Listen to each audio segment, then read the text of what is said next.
Rock city AG சபை வழங்கும்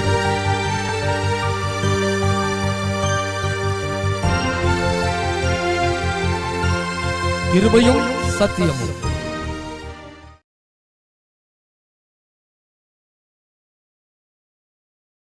அப்படியே என் வாயிலிருந்து புறப்படும் வசனமும் இருக்கும்.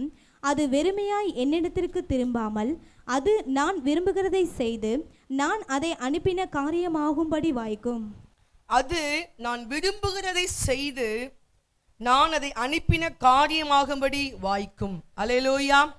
இன்னைக்கு ஆண்டவர் சொல்லுகிற ஒரு வார்த்தை, நான் விரும்புகிறதை அது செய்கிறதா இருக்கிறது. எது? கர்த்தருடைய வார்த்தை அவர் விரும்புகிறதை செய்கிறதா இருக்கிறது. இன்னைக்கு நம்ம பார்க்க போகிற தேவனுடைய வார்த்தை என்னன்னா, கர்த்தருடைய விருப்பம். தேவன் விருப்பம் கொள்ளுகிறவராய் இருக்கிறார். நான் சொல்லுகிற வார்த்தை நான் விரும்புகிறதை அது செய்கிறதா இருக்கிறது. தேவன் விரும்புகிறதை அவருடைய வார்த்தை செய்கிறதா இருக்கிறது. ஹல்லேலூயா. இப்போ நம்மளோட விருப்பம் ஒன்றா இருக்கும். நம்ம வாயிலிருந்து வர வார்த்தை சொன்னாலும் நிறைய என்ன செய்யாது, அது கேட்கப்படாதது போல இருக்கலாம். மனுஷனுடைய விருப்பங்கள் நிறைய உண்டு. விருப்பமுள்ள உலகத்தில் வாழ்ந்துட்டு இருக்கிறோம். விருப்பத்தோடு அனைவர் வாழ்ந்துட்டு இருக்கிறாங்க. தன்னுடைய வாழ்க்கையை விருப்பத்தோடு அனுபவித்து வாழ்கிறவங்களும் உண்டு, வேண்டா வெறுப்பா வாழ்கிறவங்களும் உண்டு. உலகத்திலே நிறைய காரியங்களை நாம் விரும்பி ஏற்றுக்கொள்கிறோம். குடும்பம் எல்லாருக்கும் ரொம்ப விருப்பம், அப்படிதானே? ஒரு கணவருக்கு மனைவி ரொம்ப விருப்பம், கணவன் ரொம்ப விருப்பம், பிள்ளைகள் ரொம்ப அலாதி பிரியம், உற்றார் உறவினர்கள் ரொம்ப விருப்பம், தேவைகள் நல்ல துணிமணிகள் எடுப்பது ரொம்ப விருப்பம், நல்ல பொருட்கள் சேர்ப்பது, நல்ல அந்தஸ்தாய் வாழுவது, எல்லாம் நல்ல விருப்பமான காரியம் நமக்கு நிறைய உண்டு. ஹல்லேலூயா. ஒவ்வொருத்தங்களையா கூப்பிட்டு உங்களுக்கு என்ன விருப்பம் அப்படின்னா எல்லாரும் ஒரு பெரிய லிஸ்ட்டே என்ன செய்வோம், நம்ம சொல்ல ரெடியா இருக்கிறோம். எனக்கு இது விருப்பங்க, எங்கள் வீட்டில் எங்களுக்கு இப்படி இருக்கணும், எனக்கு நல்ல சொந்த வீடு வேணும், அழகான ஒரு குடும்பம் எனக்கு இருக்கணும், திருமணமாக காத்திருக்கிற பிள்ளைகள் அவங்களோட விருப்பங்கள்லாம் கேட்டிங்கன்னா ஆச்சரியமாக இருக்கும். அப்போ விருப்பங்கள் நிறைய இருக்குது மனிதனுக்குள். படிக்கிற பிள்ளைங்க எடுத்துக்கிட்டிங்கன்னா அவங்களுடைய விருப்பங்கள் உங்களுடைய படிப்புக்கு ஏற்றால் போல இருக்குது. வேலை காரியங்களை குறித்து அவ்வளோ விருப்பத்தோடு சில காரியங்களை கேட்கிறார்கள். சின்ன பிள்ளைங்க எடுத்தீங்கன்னா எல்லாம் விருப்பப்பட்டு கேட்கிற காரியங்கள் இருக்கும். இப்போ விருப்பம் இல்லாத மனிதன் உலகத்தில் இல்லை. எல்லாருக்குள்ளும் என்ன இருக்குது? விருப்பம் அதிகமாக இருக்குது. இல்லைங்க எனக்கு ஒரு விருப்பமும் கிடையாது அப்படின்னு சொல்றவங்க இருக்கீங்களா? எல்லாருக்குள்ளேயும் என்ன இருக்குது? ஆசை, விருப்பங்கள் உண்டு. நம்முடைய விருப்பங்கள் எல்லாம் ஒரு பக்கம் இருக்கட்டும். இன்னைக்கு ஆண்டவர் அவர் விரும்புகிறதை இன்றைக்கு நம்ம கற்றுக் கொடுக்க போகிறார். ஹல்லேலூயா. கர்த்தர் விரும்புகிறது என்ன? நான் விரும்புகிறதை அவருடைய வார்த்தை செய்து வரும். ஆண்டவர் சொல்கிறார், நான் விரும்புகிறதை என்னுடைய ஜனங்கள் செய்ய வேண்டும். ஹல்லேலூயா. நான் என்ன விரும்புகிறேன்? ஏன்னா தேவ பிள்ளைகளுக்கு அவர்தான் ஆத்தும மனவாளனாய் இருக்கிறார். தேவ சபைக்கு அவர்தான் தலையாய் இருக்கிறார். இப்போ தலை சொல்லுவதா நம்ம என்ன செய்யணும்? இந்த சரீரம் கீழ்ப்படிய வேண்டும். நம்முடைய சரீரத்துக்கு இந்த தலை, இதுக்குள்ள இருக்கிற மூளை தான் எல்லாத்தையும் கண்ட்ரோல் பண்ணுது. மூளையில் இருக்கிற ஒரு நரம்பு பாதிக்கப்பட்டால் கூட மனிதன் செயலிழந்து போகிறான். எத்தனையோ லட்சக்கணக்கான நரம்புகள் இந்த மூளைக்குள் இருக்கிறது. இந்த மூளையினுடைய செயல்பாடுதான் இந்த கண் இங்கே பார்க்க சொல்லுவது, இந்த ஆளை கூப்பிடுவது, இந்த நினைவிலை வைப்பது, இதை செய் என்று சொல்வது, இப்பொழுது போ, நடந்து போ, இப்ப போகாத, அங்க பார் ஒரு ஆள் வருகிறார், இப்படி எல்லாவற்றையும் அறிவிப்பது என்னது? இந்த மூளை தான். தலைக்குள் இருக்கிற அந்த மூளை தான் பெரிய நபரா இருந்து செயல்படுது. அதே போல தேவ சபைக்கு தேவன் தான் தலையா இருந்து அவர் செயல்பட விரும்புகிறார். ஹல்லேலூயா. அந்த தலை என்ன சொல்லுகிறதோ அதைத்தான் இந்த பாடி ஆஃப் த சர்ச் என்ன செய்யணும்? செய்ய வேண்டும். இந்த கை அதைத்தான் செய்யணும், இந்த கால் அதைத்தான் செய்யணும். இந்த உடம்புக்குள்ள இருக்கிற அத்தனை அவயவங்களும் வேத சொல்லுது, நீங்கள் ஒவ்வொரு அவயவமாயிருக்கிறீர்கள். ஒவ்வொரு அவயவங்களும் என்ன செய்யணும்? தேவன் சொல்லுகிற செயலை செய்ய வேண்டும். ஹல்லேலூயா. அப்ப தேவன் விரும்புகிற காரியம் என்ன? நம்முடைய விருப்பம்லாம் சந்தோஷம். நம்முடைய விருப்பத்தை எப்போது ஆண்டவருக்கு தெரியப்படுத்துகிறோம். ஒவ்வொரு ஜபத்தில் உட்காரும் போதும் நம்முடைய விருப்பத்தை சொல்லாத நாள் இல்லை. எந்த ஜபத்தில் உட்கார்ந்தாலும் நமக்குன்னு ஒரு சில ஜப குறிப்பை வைக்காம நம்ம இருக்க மாட்டோம். எப்ப பார்த்தால் ஏதாவது ஒரு விருப்பத்தை சொல்லிக்கொண்டே இருக்கிறோம். அவரும் செய்து கொண்டே இருக்கிறார். ஆனா இன்னைக்கு ஆண்டவர் அவருடைய விருப்பத்தை செய்ய நம்மளை கட்டளை கொடுக்கிறார். ஹல்லேலூயா. அப்ப தேவன் என்ன விருப்பம் கொண்டிருக்கிறார்? வாசிப்போம். ஓசியா 6ஆம் அதிகாரம் 6வது வசனம். பலியை அல்ல இரக்கத்தையும் தகன பலிகளை பார்க்கிலும் தேவனை அறிகிற அறிவையும் விரும்புகிறேன். இங்கே சொல்லப்பட்டிருக்கிறது, பலியை அல்ல இரக்கத்தையும் தேவனை அறிகிற அறிவையும் நான் என்ன செய்கிறேன்? விரும்புகிறேன். இப்ப தேவன் எதை விரும்புகிறார்? அவரை அறிகிற அறிவை உடையவர்களாய் நாம் இருக்க வேண்டும் சொல்லி விரும்புகிறார். தேவ ஜனமே, தேவ பிள்ளையே, நாம் தேவன் விரும்புகிற விருப்பத்தை செவி கொடுத்து கேட்க வேண்டும். நாம் அவரை அறிகிற அறிவை நம்ம என்ன செய்யணும்? நம்ம விரும்ப வேண்டும். ஹல்லேலூயா. அதைத்தான் அவர் விரும்புகிறார். அப்ப அவரை அறிகிற அறிவை நாம் அதிகமாய் நமக்குள் வளர்த்து கொள்ள வேண்டும். தேவனுடைய விருப்பம், முதலாவது விருப்பம் அவரை அறிகிற அறிவு. நீங்க உலகத்தெல்லாம் அறிஞ்சு வச்சிருக்கலாம். ஒவ்வொருத்தங்க ஒவ்வொரு டிபார்ட்மெண்ட்ல சிறந்தவங்களா இருப்பாங்க. நீங்க ஸ்கூல் பெரிய கிளாஸ், ஹையர் கிளாஸ் போனீங்கன்னா அந்தந்த சப்ஜெக்ட் டீச்சர்ஸ் அந்த சப்ஜெக்ட் தான் எடுப்பாங்க. லோவர் கிளாஸ்ல போனீங்கன்னா ஒரு டீச்சர் பல சப்ஜெக்ட் எடுப்பாங்க. அப்ப எதுலயோ ஒன்றிலே அவங்க என்ன செய்யறாங்க? சிறந்து விளங்கி இருக்கிறாங்க. நம்ம எல்லாருக்குள்ளேயும் ஏதோ ஒரு திறமை என்ன செய்யுது? அதை சிறந்து நம்மளை விளங்க பண்ணுகிறது. ஆனா ஆண்டவர் சொல்லுகிறார், நீங்க அறிவிலே சிறந்தவங்களா இருக்கலாம், விஞ்ஞானிகளா இருக்கலாம், மேதைகளா இருக்கலாம், படித்த பட்டதாரிகளா இருக்கலாம்.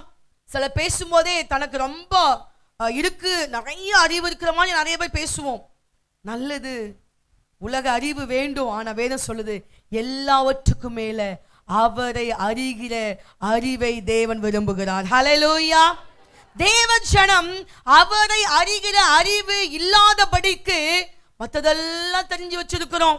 மற்ற காரியங்களை கேளுங்க, எல்லாம் விளக்கமா சொல்லுவாங்க.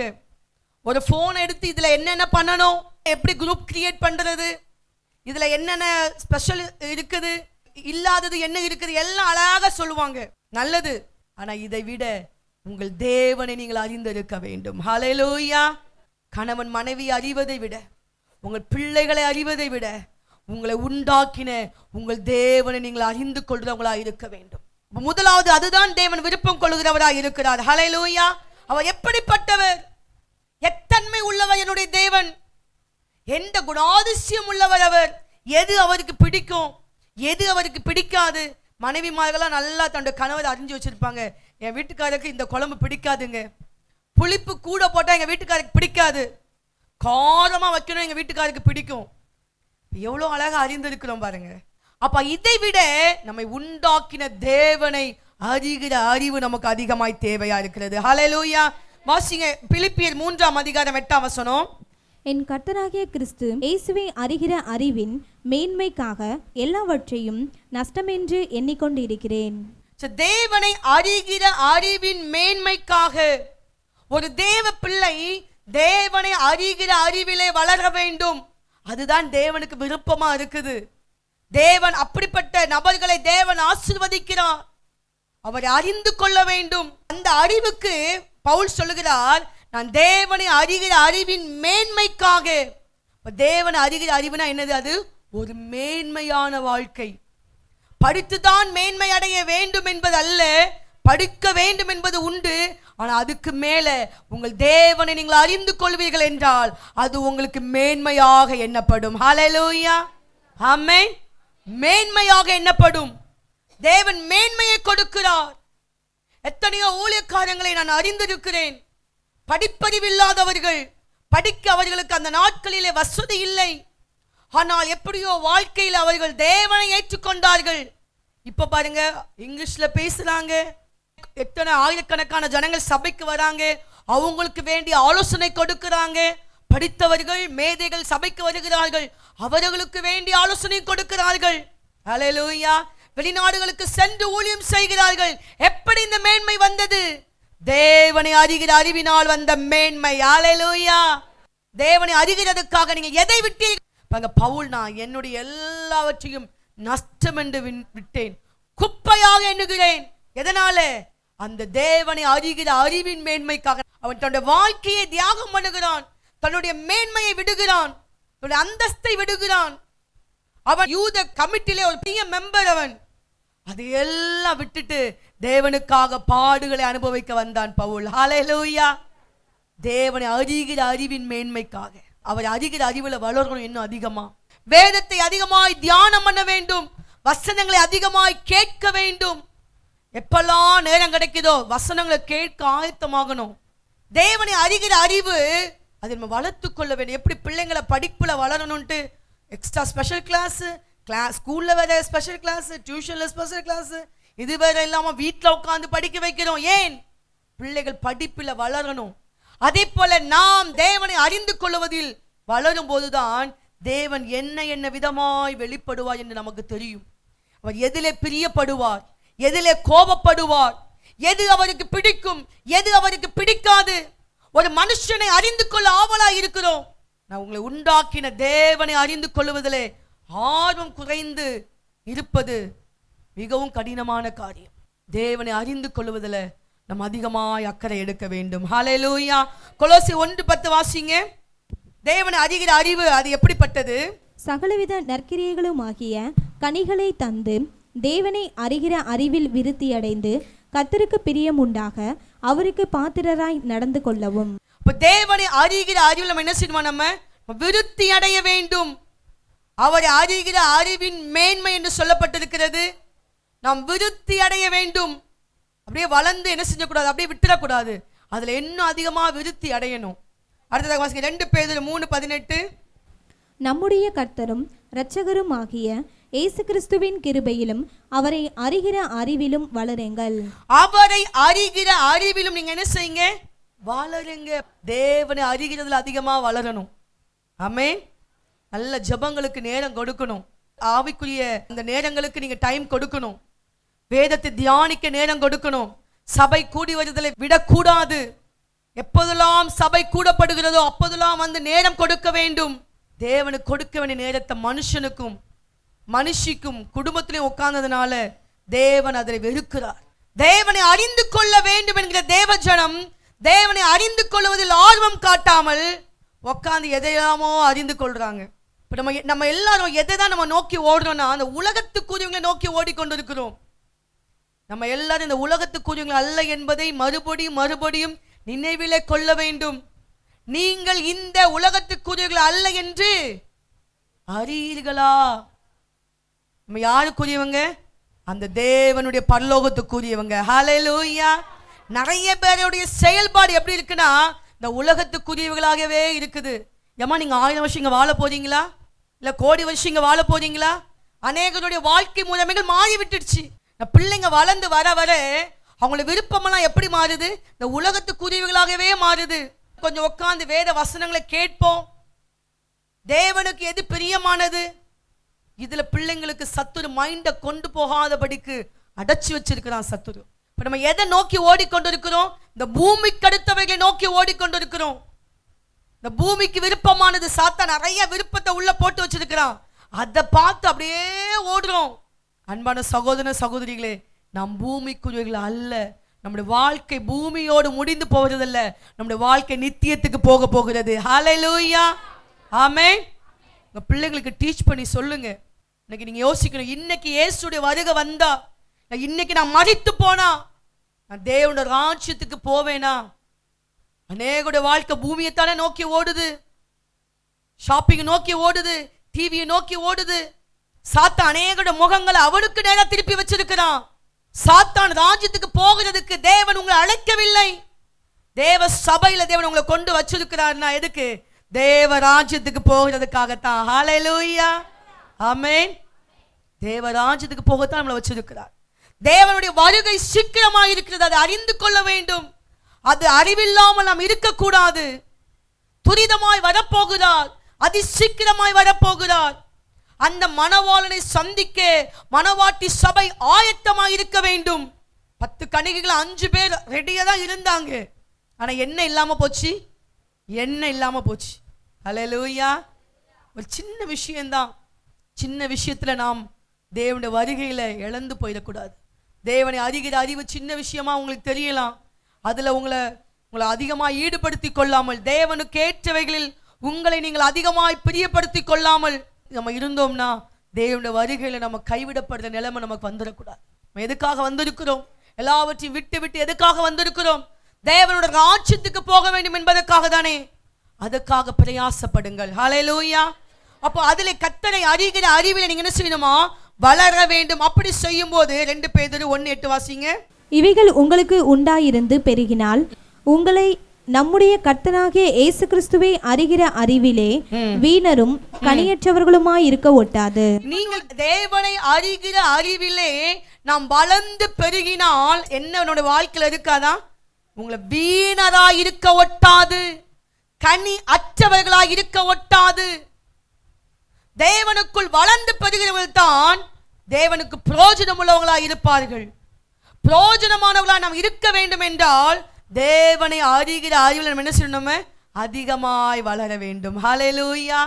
தேவனை அறிகிற அறிவு. இந்த தேவன் எப்படி என்னை குறித்து நினைத்து இருக்கிறார்? அவர் என்னை குறித்து சந்தோஷமா இருக்கிறாரா? என்னை குறித்து அவர் வேதனையோடு இருக்கிறாரா? என்னுடைய செயலை கண்டு அவர் மனம் மகிழ்கிறாரா? இல்லை என்றால் ஐயோ என் ஜனம் என்னை தேடாமல் இருக்கிறது என்று சொல்லி அவர் கண்ணீர் வடித்துக் கொண்டிருக்கிறாரா? எருசலேமை நோக்கி பார்த்து அவர் அழுகிறார். எருசலேமே எருசலேமே, எத்தனையோ முறை நான் உன்னை கூட்டி சேர்க்க மனதா இருந்தேனே, உனக்கோ மனதில்லாமல் போயிற்று. இயேசு கண்ணீர் விட்டார். இயேசு கண்ணீர் விட்ட இடம் 2 தான். 1, அவன் லாசருடைய கல்லறைக்கு முன்னாடி போய் கண்ணீர் விடுகிறார். 2வது தன் ஜனங்களை பார்த்து கண்ணீர் விடுகிறார். இன்னைக்கு அநேக நேரம் ஆவியானவர் கண்ணீர் வடித்து கொண்டிருக்கிறார். தன் ஜனங்களை பார்த்து, நான் அழைத்த என் பிள்ளைகள் பாவத்திலிருந்தும் சாபத்திலிருந்தும், ஐயோ தரித்திரம், குடும்பத்தில் எவ்வளோ பெரிய சாபம், ஒன்றுமே இல்லாத தரித்திரம், அதிலிருந்து நான் அந்த பிள்ளைகளை தூக்கி எடுத்து என் பிள்ளைகளாய் நான் கழுவி வைத்திருக்கிறேனே. என் பிள்ளைகள் என்னை அறிகிற அறிவிலே வளராமல் இந்த உலகத்தை அறிகிற அறிவிலே வளர்ந்து பெறுகிறார்கள் என்று சொல்லி இயேசு வேதனைப்படுகிறார். தேவனை அறிகிற அறிவு அது நம்மளை வீணராக இருக்க விடாது. அப்படின்னா என்ன? நம்முடைய வாழ்க்கை வீணான வாழ்க்கையா இருக்காது. நம்முடைய வாழ்க்கை பிரயோஜனம் உள்ள வாழ்க்கையா இருக்கும். ஹல்லேலூயா. அவரை அறிகிறதுல வாஞ்சையா வரணும். எப்படி ஒரு குழந்தை அந்த பாலை உண்பதில் வாஞ்சையா இருப்பது போல வேத வசனம் என்கிற அந்த களங்கமில்லாத ஞான பாலை, அந்த தேவனை அறிந்து கொள்ளக்கூடிய அந்த அறிவினை அறிவதில் நாம் வாஞ்சையா இருக்க வேண்டும். ஓடி வரணும். எத்தனை பேர்கிட்ட ஜபத்துக்கு வாங்க வாங்க வாங்கினாலும் எங்க மேல கோபப்படுறாங்க, எங்க மேல கோச்சிக்கிறாங்க. இவங்களுக்கு ஒரு வேலையே கிடையாதா? பொல்லாதவங்க எங்களுக்கு பட்டம் கட்டிடுறது. இல்லம்மா, நீங்க தேவனை தேடுவதில் இன்னும் அதிகமாய் வளர வேண்டும். அப்படி வளரும் போதுதான் நம்முடைய வாழ்க்கை எப்படி இருக்காது? வீணராய் இருக்காது. தேவன் உங்களையும் என்னையும் வீணராய் விட மாட்டார். அவரை தேடுகிற பிள்ளைகளை தேவன் ஆசீர்வதித்து உயர்த்துகிறவராய் இருக்கிறார். ஹல்லேலூயா. ஆமென். நம்மளை வீணரா விட மாட்டாருமா. வீணரா விடுறதுக்காகவா அங்கிருந்து உங்களை அழைத்து வந்தால் தேவன்? இல்ல அப்படியே விட்டிருக்கலாமே. ஏன் தேவன் உங்களை அழைத்தார்? ஏன் ரட்சித்தார்? உங்களை ஏன் அபிஷேகித்தார்? ஏன் பரிசுத்தப்படுத்தினார்? அவரை அறிந்து கொள்வதுதான்.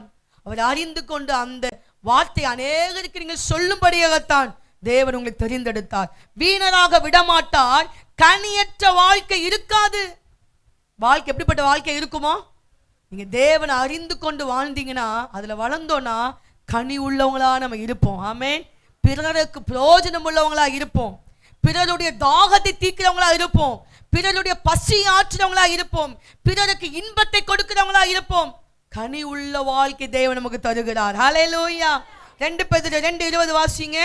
கர்த்தரும் இரட்சகருமாய் இருக்கிற இயேசு கிறிஸ்துவை அறிகிற அறிவினாலே உலகத்தின் அசுத்தங்களுக்கு தப்பினவர்கள் மறுபடியும் அவைகளில் சிக்கிக்கொண்டு ஜெயிக்கப்பட்டால் அவர்களுடைய பின்னிலைமை முன்னிலைமையிலும் கேடுள்ளதாய் இருக்கும். அவரை அறிகிற அறிவு என்ன செய்யுமா? உலக அசுத்தத்திற்கு தப்பி போக பண்ணும். அவரை அறிந்து கொள்வதில் தான் அவன் பிரியமுள்ளவராய் இருக்கிறார். ஏன் நாம் அவரை அறிந்து கொள்ள வேண்டும் தான் சொல்லி பார்க்கிறோம். நம்ம அவரை அறிந்து கொள்ளும் போது நம்முடைய வாழ்க்கை மேன்மை அடைகிறது, நம்ம விருத்தி அடைகிறோம், நம்ம வளர்ந்து வருகிறோம். இன்னும் வீணராய் இருக்க மாட்டோம். கனியற்ற வாழ்க்கை நமக்கு இருக்காது. இங்க சொல்லப்பட்டிருக்குது, உலக அசுத்தத்துக்கு நாம் என்ன செய்வோமாம்?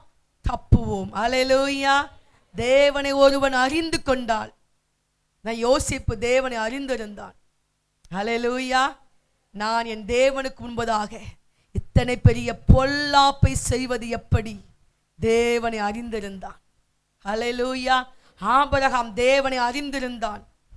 நான் ஒரு சரட்டையாயும் எடுத்துக்கொள்ள மாட்டேன், ஒரு பாதரட்சையின் வாரைகள் எடுத்துக்கொள்ள மாட்டேன், என் தேவன் என்னை ஆசீர்வதிப்பார் என்பதை அறிந்திருந்தான். ஹல்லேலூயா. ஆமென். ஈசாக்கு அறிந்திருந்தான். பஞ்ச காலத்தில் விதை விதைத்தான், என் தேவன் அதை 100 மடங்காய் ஆசீர்வதிப்பார் என்று அந்த ஈசாக்கு அறிந்திருந்தான். ஹல்லேலூயா. ஆமென்.